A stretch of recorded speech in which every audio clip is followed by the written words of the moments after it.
It will make them prisoners of a dark sweetness.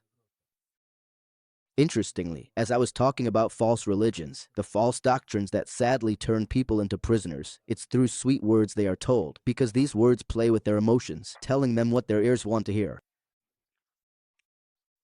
We know that you can eat something sweet and really enjoy it, but you can't let yourself be carried away by sweetness. You can't let yourself be carried away by sugar because it can kill you. You can become a prisoner of diabetes. So, you have to be careful, because not everything is good, even if it tastes sweet. It will make you prisoners of a dark sweetness, captivating you with an aromatic pleasure,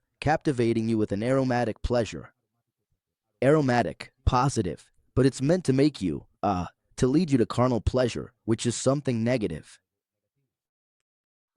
And that's how you end up being captives, prisoners, perishable, by letting yourself be led by your sense of smell, taste, and sight. So, we see how the enemy, in this case Lucifer, deceives, making lies look like truth, with vanity, with illusion, with the fantasy of truth, as it says here. And I repeat, shining over them with a perishable beauty and making them prisoners of a dark sweetness, captivating them with an aromatic pleasure. And he will blind them with an insatiable desire that will burn their wings. Those wings that the Almighty gives us, those talents, those gifts, that which lifts us up, the use of reason that elevates us above the animals so that we can think about the heavenly, the spiritual, instead of the earthly and the carnal. But those desires of the flesh, when we let ourselves be carried away and end up prisoners or captives, that's when those wings have been burned. It says here, he will blind them with an insatiable desire that will burn their wings, becoming for them like a splinter lodged in their hearts that they cannot remove. Like sin, which, blessed be Yahweh and Yahushua, he takes away. But the accusation remains. The enemy keeps blaming, keeps pointing the finger. The conscience, the heart, remembers it, knows it.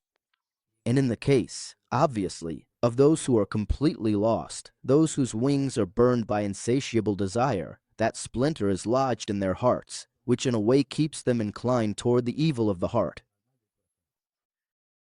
It says, and as if seized by jaws, it will lead them according to their own desires, because they became slaves.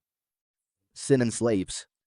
So, by letting themselves be carried away by carnal desires, it's as if the beast, which is the physical body, trapped them. They became prey to their own flesh, like prey, right? For the predator in the animal world. And as if seized by jaws, it will lead them according to their own desires. That's why sin enslaves. In the end, the person no longer even knows what they're doing or why they're doing it. They just do it because they're already a slave to their desires, a slave to the flesh. It says, it will bind them with its chains, tying all their limbs with the bitterness of the bonds of desire for perishable material things. Now, not just in the area of lust or sexuality, as I mentioned before, but in every aspect of material things, the desire to have money in order to buy everything imaginable.